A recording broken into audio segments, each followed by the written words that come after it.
Paso a Paso podcast. Hello and welcome to another episode of the Paso podcast. My name is Miles. As always, happy to be back here with you. And we have two wonderful guests today, two people whom we have not heard from before, and are actually neither are in New Mexico, which is actually exciting because, as you know, we get further into this podcast. We've done so much to cover northern New Mexico and the wonderful people here, which we'll continue to do. But it's also great to have people from outside of the area to speak with on topics as related to early childhood and life. Thank you so much for being here today. Sure, no problem. My name is Kathleen Drew. I'm actually called Katie Drew. I go by both. And I'm let me get my title right, a Senior Prevention Program Manager at the Drug Enforcement Administration in headquarters. And I currently work in the Community Outreach and Prevention Support section. I've been with DEA for about 16 years, and I spent the first 10 years of it working in the DEA museum as the educator. So I put programs together to teach kids about drugs and to bring through our museum. And I can talk later about, how I got to that point, but I want to make sure we can get Carlos introduced. Yeah, thank you so much, and thanks for sharing that. Carlos, welcome. Thank you for having us, Miles. So I'm Carlos Priano. I'm the Public Information Officer for the Drug Enforcement Administration El Paso Division, which covers the entire state of New Mexico. So we're happy to be here. In a former life, I used to be a journalist for the El Paso Times, and then I trekked into education. I was a high school journalism teacher at a high school in El Paso. And then I entered the public information world. So I've been doing that for now 7 years. Wow. Well, yeah, thanks to both of you for being here. And the way that we at the Paso Network were connected is because I also do some work with Taos Alive, and that's how Carlos and I met, working on issues related to substances in our community and beyond. And thank you, Carlos, for reaching out to Katie here, who has, maybe Katie, you shared a bit about working in the museum and putting together programming. How would you describe the role that you have right now? All right. So when I worked at the museum, I was hired as an educator. And before I worked at the museum, I had a variety of jobs. My background is in science, actually environmental science. I worked as a marine biologist for NOAA. I worked as a park ranger for the Park Service, and I worked as an environmental educator for the Smithsonian. And I also worked as a researcher for the Smithsonian. I went back to school, got a master's in museum education, which is when I did the educator for the Smithsonian. And so when I came to work for the museum, it was as a role as an educator, a museum educator, which I loved. I loved doing museum work. It was tough to be back indoors after being outside for so long. And I didn't know anything about drugs at all, except that they're bad and don't do them, And so I was in there trying to figure out how can I get the message across to kids about why drugs are bad. And I really pulled on my background in science because I am such a scientist. And I like to use science because you can't really argue with science. You can tell kids that don't do drugs, but if you can't back it up with why, except that it's not good, then you're going to lose them. And so I really did a lot of research on what drugs do to the body, what happens in your brain, how your brain develops, and then I say this is why drugs are bad is because they do this, and this, and here's the science to back it up. And so I did that for about 10 years, working as the educator in the DEA museum. And then when we had this, we actually started working with Discovery Education, which is they do exemplary programs for teachers and they create lesson plans, et cetera. And we decided that it would be great to partnership with them to create a drug prevention curricula. And so then I moved upstairs to the community outreach office, and that was my main project I worked on. And so and that is called Operation Prevention. And so we started out working with Discovery, and DEA provided all of the content and all of the science behind it. And I was the main point person for that. And then Discovery put it all together to create this fantastic program that we launched about 5 years ago, I guess, called Operation Prevention. Now, when we started it, originally we were only going to be doing programs for middle school and for high school students. And when we went to our first conference for them, it was a law enforcement related conference. They said, you know something, we really need to have something for elementary students. And we're like, oh, wow, that's how sad that we have to start that early, but how good that we can actually do something with that. Because what we've discovered is that, these things start much earlier than middle school or high school. And if we can sort of nip it in the bud at an early age, then those kids won't start drugs and then they won't have to go farther down the road with that. So we went back to Discovery and we put together, we asked them to put together an elementary lesson, which we then did. And so then now we have an elementary lesson, and we continued on with elementary lessons with Operation Prevention. But that's kind of how I got started. Yeah, thanks. That's really helpful, because as you mentioned, when you entered the field with the DEA, from your history with environmental studies and things, it's easy for people to look at all of these topics and see them as all being unrelated. But in fact, they're all related, and your history and path, proves that. Operation Prevention, you were just mentioning that you've come up with an elementary school curriculum, which I'd like to learn more about after the podcast, perhaps, because I could share it with our staff here, and we'd love to check that out if that's possible. But what we might speak about today is elementary school and even a little bit before, right? Maybe what is your thoughts on the ways in which early childhood experiences, life at home, the parents you have, or whatever aspect of that you'd like to share, connect with people's relationships, with substances or otherwise moving forward?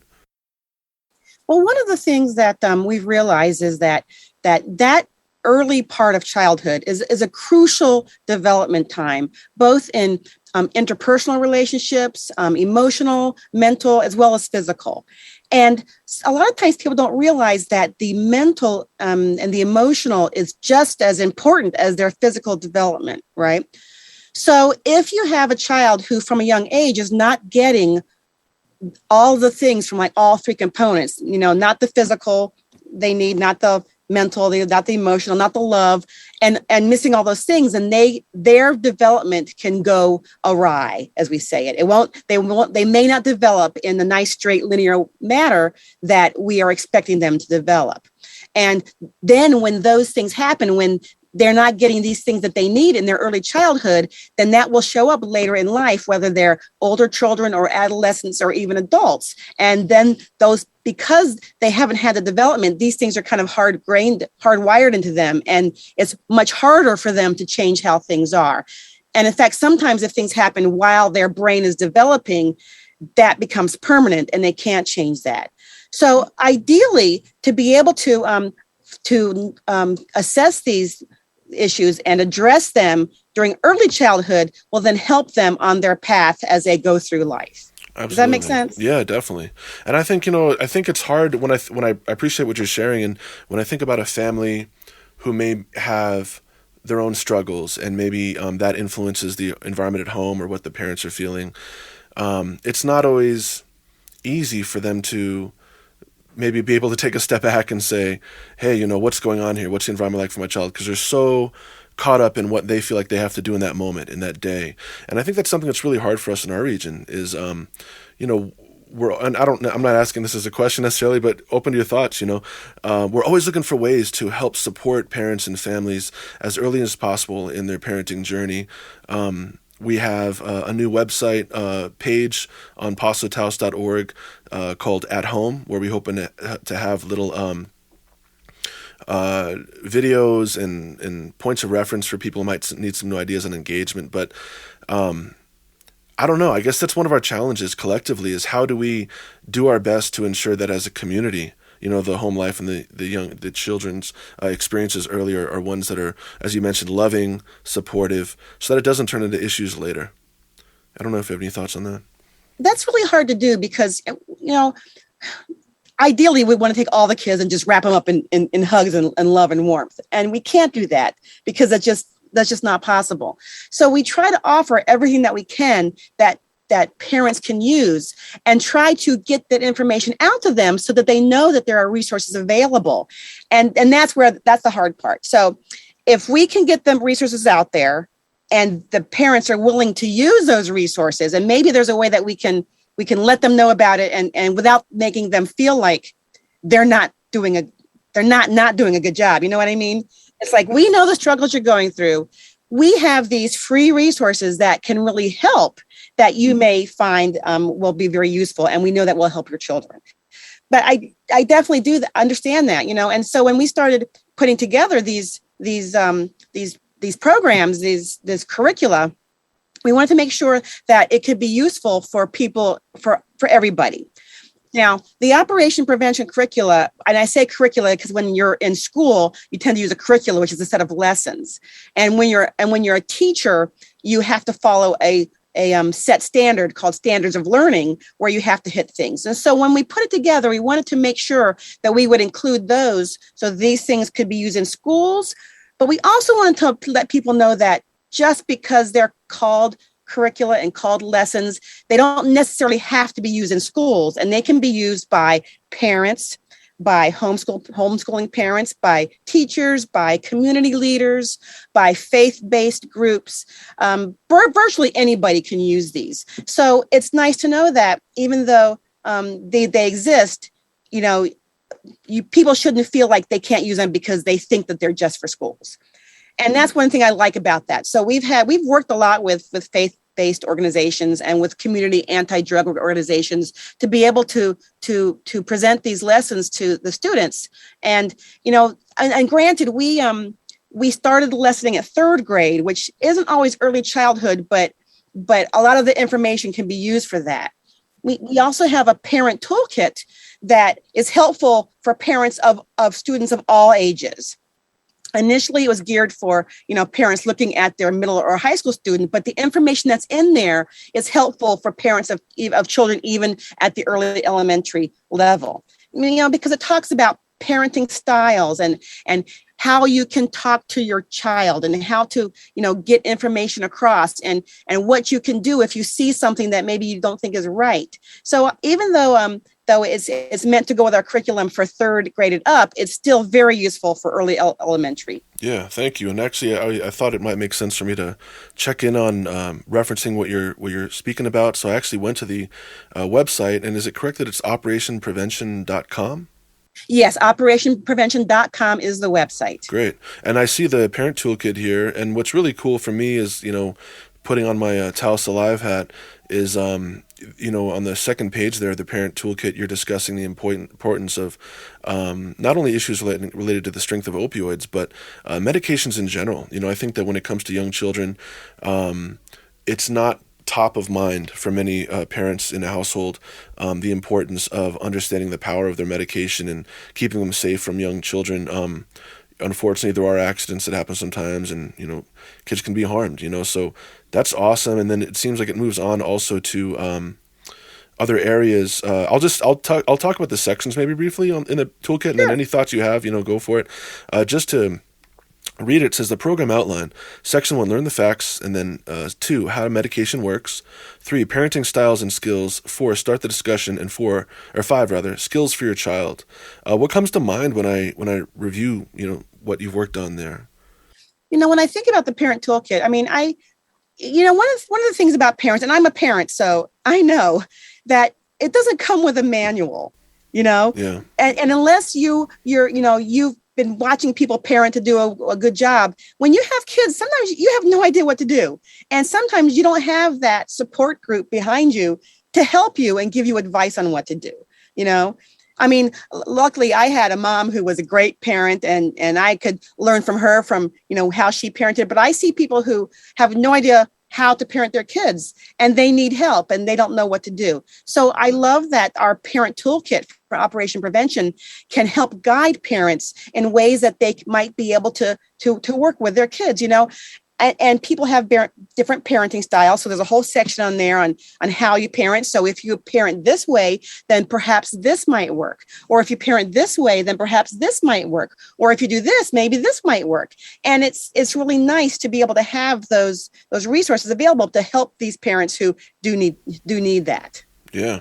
Well, thanks. And, again, I'm looking at the website. I clicked on something else that's completely different, but helpful. You mentioned the importance of bringing science into this discussion as you have, and there's a section called, a parent toolkit. And then I was looking at the science of addiction.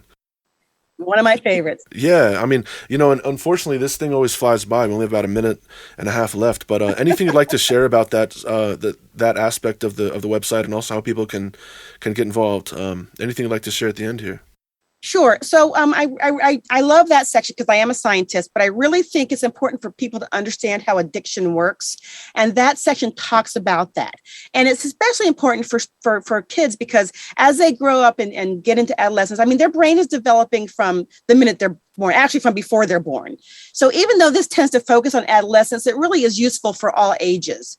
And one of the main thing is when you do something like use drugs while your brain is developing, especially during the intense development of adolescence, it can have a permanent effect on you so that by the time your brain finishes developing, if you have done drugs, you now have permanent impairment in your brain that if you didn't do drugs, you wouldn't have that. And so I love how the science of addiction really kind of outlines how that works and what we can do not to be that way. Yeah, thank you. It reminds me of a local campaign we have here related to alcohol where the working group of Taos Alive focused on alcohol, collaborated with the town of Taos, and there's many banners around town, as Carlos may have seen when he came to town recently, encouraging kids, rather adults, to not share alcohol with their young children. Not necessarily, all children, but exactly. The idea that kind of staving off or pushing forward or back, if you will, the point at which people interact with substances that are strong with their bodies can help their outcomes long term. And something I also want to mention is even though this Operation Prevention initially started with opioid prevention, when you it really kind of covers all drugs. We have another section that's a multi-drug topic that has videos for elementary and high, but it doesn't cover alcohol, but alcohol is the same way. So even though we're not talking about alcohol, how our bodies react to alcohol is very similar to how they react to drugs. Yeah. So they can still use this even if they're thinking it's just alcohol. Absolutely. So that's a great resource. Yeah, I appreciate that.